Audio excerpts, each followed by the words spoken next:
¿Alguna vez te has detenido a imaginar qué se siente vivir rodeado de agua por todos los costados? Durante meses.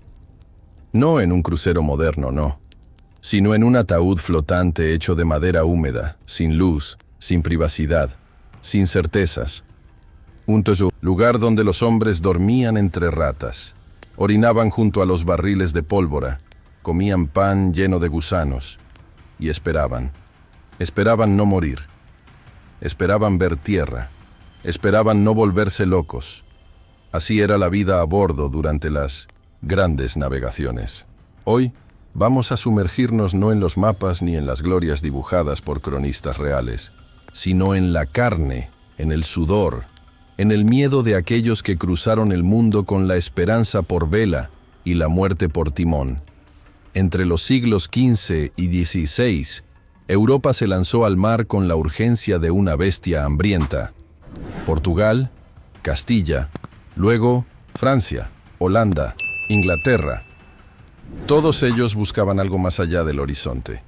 Oro, especias, almas para su Dios, rutas comerciales o simplemente control. Pero todo eso dependía de un elemento común: hombres. Hombres que dejaran su tierra sin promesa de retorno. Hombres que sobrevivieran al océano, porque el océano no perdona. Y para enfrentarlo, las coronas necesitaban algo más que coraje. Necesitaban estructuras flotantes llamadas carabelas, naos y más tarde, galeones. Ingenios de madera, alquitrán y esperanza, cargados hasta el tope con víveres, armas y, sobre todo, cuerpos. Una travesía de Lisboa a Brasil podía durar 4 meses. Hacia la India, 8, solo de ida. Y eso si todo salía bien. Si los vientos eran favorables, si no había motines, si las velas no se rompían, si el escorbuto no los devoraba desde dentro. Pero no siempre todo salía bien. De hecho, casi nunca salía bien. Muchos barcos partían, pocos regresaban. Y de mínimo los que volvían, muchos lo hacían vacíos, o con menos de la mitad de su tripulación. El mar no solo tragaba madera, tragaba nombres, historias, futuros. A bordo, la disciplina era ley.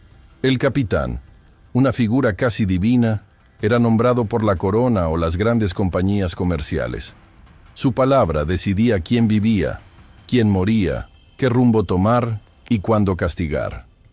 Justo debajo de él, el piloto, dueño de las estrellas, leía el cielo con instrumentos como el astrolabio, el cuadrante, la ballestilla. Junto al contramaestre, imponían ritmo y obediencia, como latidos de un corazón de madera. Pero el alma del navío, la verdadera carne que lo movía, eran los marineros. Subían a los mástiles envueltos en viento y sal.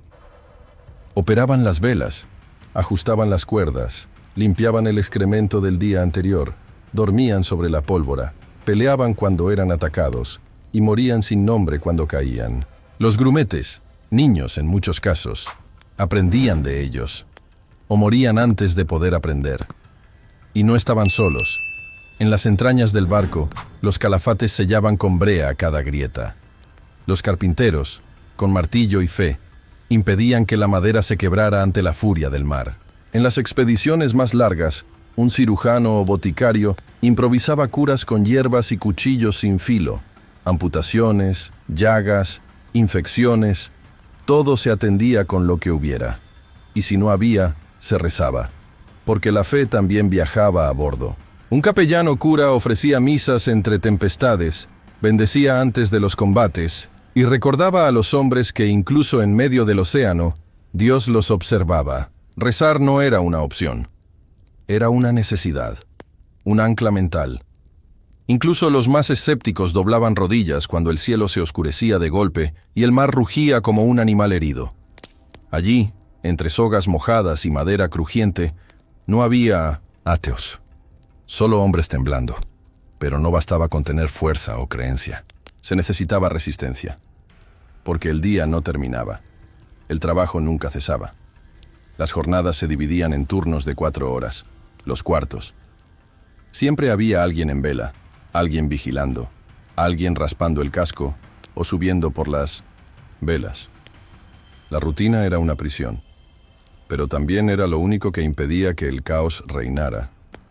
Y aún así, el caos llegaba, el calor sofocaba, las heridas se infectaban, los castigos eran públicos y dolorosos, el hambre roía desde dentro, el sueño se interrumpía con gritos, y el mar, siempre esperando cobrar su precio.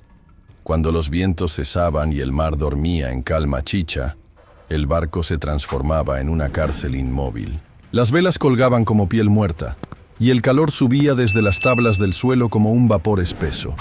Era el momento más temido por muchos. Sin viento, sin avance, sin sombra.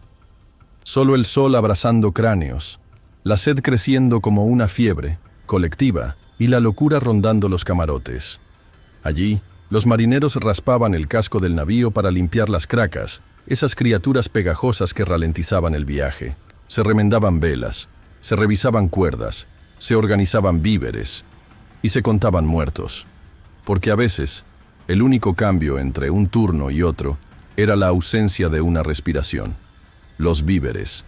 Ese era el talón de Aquiles de cualquier expedición. En los primeros días, aún se comía pan fresco, carne salada, algo de vino. Pero con el paso de las semanas, todo lo perecedero se convertía en recuerdo. Lo que quedaba eran los biscuits del mar, bloques duros como piedra, hechos de harina, sal y tiempo. A menudo venían con larvas o moho, pero se comían igual. La carne se secaba al sol, se ahumaba o se sumergía en salmueras espesas.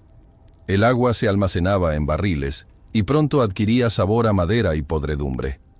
La falta de vitamina C hacía que las encías sangraran, los dientes cayeran, las heridas no cerraran.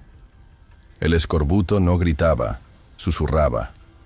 Era una muerte lenta, invisible, donde el cuerpo simplemente dejaba de luchar. Para muchos, el mar no los mataba con olas. Los mataba desde dentro. Y si no era la comida, era la enfermedad. Las condiciones a bordo eran el caldo ideal para parásitos, fiebres, infecciones. Una diarrea maltratada podía llevar a la tumba. Un corte mal curado se convertía en una sentencia. Las moscas, los piojos, los ratones, todos viajaban también. Compartían la bodega con los hombres, los víveres y la pólvora. Dormir era un acto de valentía. Soñar, un lujo raro. Y descansar, casi imposible. Aún así, la estructura del barco se mantenía con una lógica brutal. Cada hombre tenía su rol. Los armeros, aunque pocos, eran vitales en caso de ataque. Los artilleros conocían sus cañones como extensiones del cuerpo. Los aprendices, los grumetes, hacían de mensajeros, acarreaban agua, ayudaban en todo y en nada. Aprendían observando, recibían gritos, empujones, órdenes. A veces lloraban, a veces callaban, pero si sobrevivían, se volvían hombres, o al menos, lo que el mar permitía que quedara de ellos.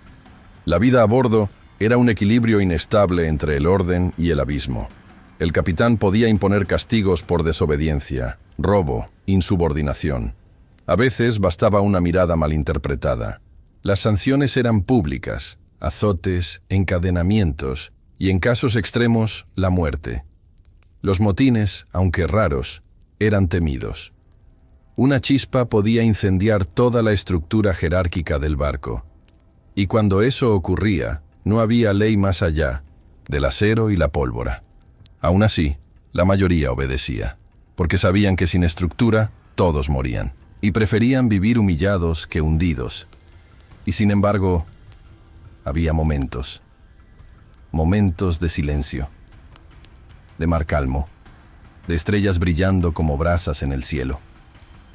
Allí, algunos pensaban en su tierra, en su madre, en lo que habían dejado. Otros escribían, si sabían escribir. Algunos cantaban en voz baja, y unos pocos simplemente miraban el horizonte, intentando recordar por qué habían embarcado. La respuesta, claro, variaba. Algunos buscaban gloria, otros riqueza. Algunos querían títulos, tierras, una vida mejor. Muchos no tenían opción. Condenados, huérfanos, pobres sin futuro. Para ellos, el mar era una alternativa a la horca. Y aún así, había entre ellos soñadores.